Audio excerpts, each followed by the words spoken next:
Kisah Sumbawa tak lepas dari bayangan Tambora. Kali ini kami menyelusuri kisah letusan yang mengubah peradaban.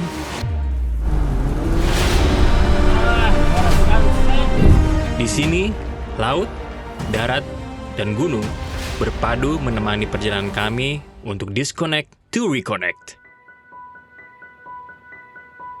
Setelah mengucapkan selamat tinggal kepada kawan-kawan di Teluk Saleh, kami melanjutkan perjalanan ke salah satu tempat yang penuh sejarah. Ternyata, perjalanan ke Oibura memiliki medan yang cukup berat. Kali ini, langkah kami menjajaki kaldera terbesar di Indonesia, yang ratusan tahun lalu menghasilkan letusan dahsyat dan sesaat menghapus jejak peradaban. Ini jalurnya, Tanpa four-wheel drive, kami tidak akan bisa menempuhnya. Wah, ini jalurnya mantap nih. Untuk pakai 4x4 jadi aman. Kalau kita mau naik Gunung Tambora, ya jalur Pancasila, sini lewatnya. Ini sebenarnya treknya juga ini yang kita lewatin. Ini sebenarnya mau ketemu sama siapa sih? Gue punya kenalan lama lah di sini, namanya Bang Saiful. Nanti kita bakal ke kebun kopi juga. Perkebunan kopi Tambora itu salah satu kebun kopi tertua dari zaman Belanda udah ada. Oh ya? Iya.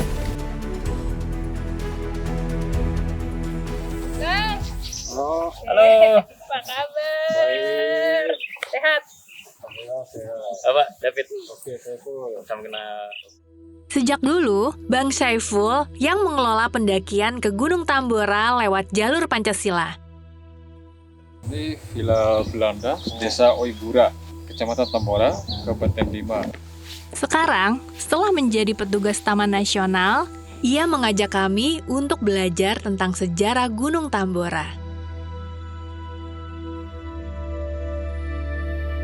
Waktu 1815, ada 3 kerajaan sini nih, yang terkubur, Tambora, Pekat, Sanggar. Ada beberapa wisatawan yang mau mendaki Gunung Tambora, ya sekaligus bisa lihat ada peninggalan hasil penggalian. Jadi ini hasil dari penggalian, tapi nggak tahu apakah ini punyanya kerajaan atau enggak, tapi itu satu perkampungan. Jadi ini Mbak, salah satu tempat di penggalian itu. Jadi di sini kedalamannya kurang lebih 2-3 meter nih hasil penggalian ini. Jadi kalau pabrik kopi ini gimana Pak? Masih digunakan? Pabrik kopi untuk sementara ini sudah terbengkalai. Tapi ininya perkebunannya masih digunain? Masih. Jauh setelah letusan, di Oibura didirikan pabrik kopi Belanda. Pada masa kolonial Belanda, banyak orang dari berbagai suku di Indonesia yang bekerja di sini. Rasa penasaran pun membawa kami untuk menjelajah lebih jauh tentang kopi Sumbawa ini. Bang Saiful mengarahkan kami ke perkebunan kopi Blikomang. Oh iya, Halo. Pagi. Gimana kabarnya? David, Komang Edi. Oh, ini Komang. Edi, Mbak. Di kebun Blikomang, pembibitan, penanaman, pengeringan, dan fermentasi dihasilkan secara mandiri dan sangat diperhatikan.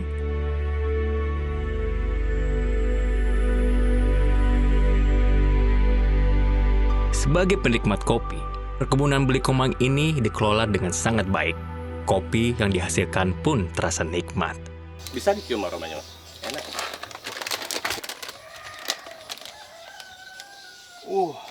Harum banget ya. Ini buatnya dengan hati, dengan perasaan. Pasti.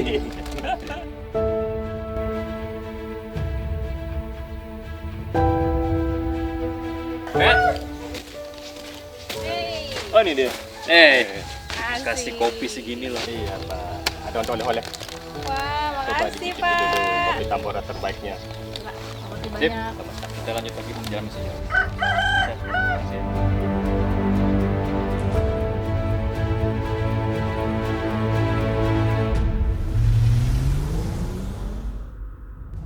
Berbekal kopi asli Sumbawa, pemberian Blikomang, kami menuju Dorocanga.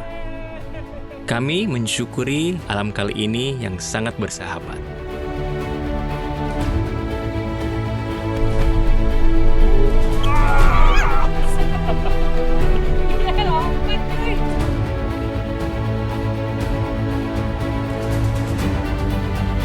Wah, what a sunset. Yeah.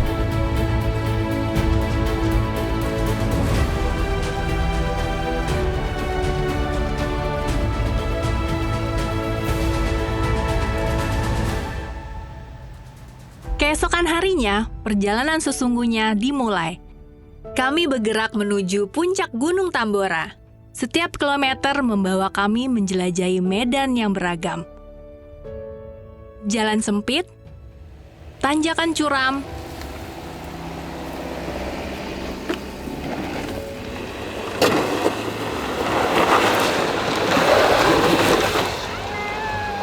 dan jalur bebatuan besar menjadi ujian bagi kendaraan dan pengemudi.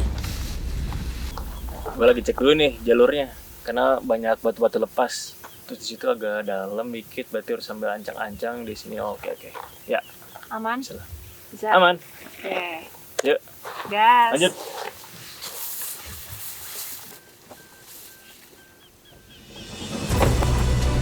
Namun, justru disitulah yang membuat rasa petualangan itu hidup.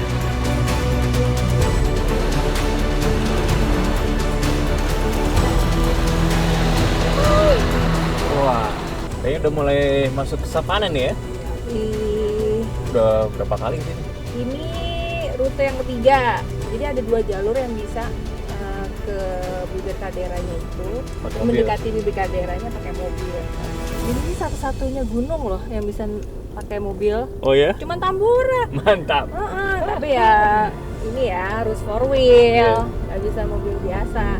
Menjelang senja, deru mesin perlahan membawa kami semakin dekat ke pos 3 Gunung Tambora.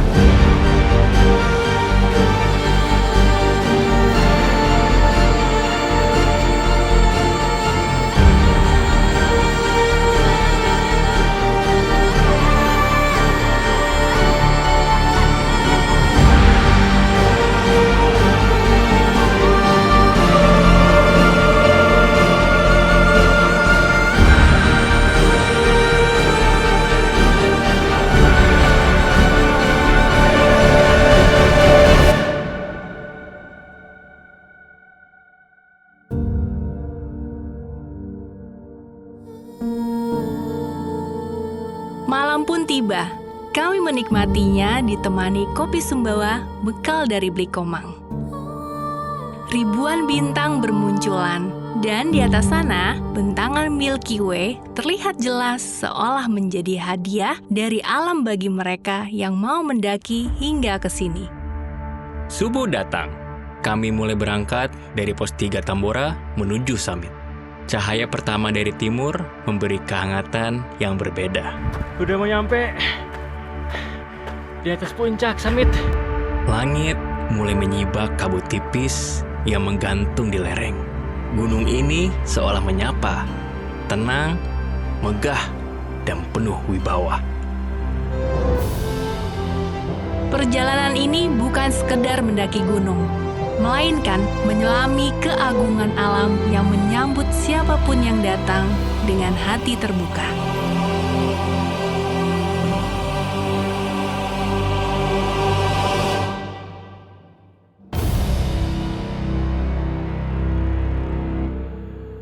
Perjalanan di Pulau Sumbawa mengajarkan banyak hal. Dari batu tering tentang keberanian dan harmoni dengan alam. Dari hiu paus di Teluk Saleh tentang perdamaian yang membawa kebaikan bagi semua. Hingga Gunung Tambora yang mengingatkan bahwa kehancuran bisa melahirkan kehidupan baru.